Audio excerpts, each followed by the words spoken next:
राज्य सरकारने पणन मंडळ व आदिवासी विकास मंडळाच्या माध्यमातून MSP दराने 3,401 शेतकऱ्यांकडून 13,467.53 टन मका आणि 234 शेतकऱ्यांकडून 879.35 टन हायब्रिड ज्वारी खरेदी केली।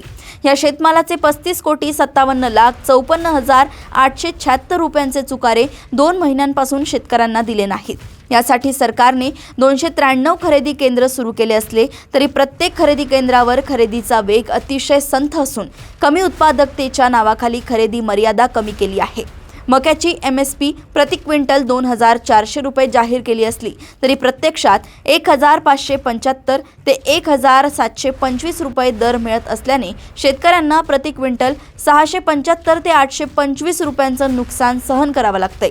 हायब्रिड ज्वारीची MSP प्रति क्विंटल 3,699 रुपये जाहीर केली असून या ज्वारीला खुल्या बाजारात प्रति क्विंटल 1,875 ते 2,100 रुपये दर मिळत असल्याने प्रति क्विंटल 1,599 ते 1,824 रुपयांचे नुकसान सहन करावं लागतंय।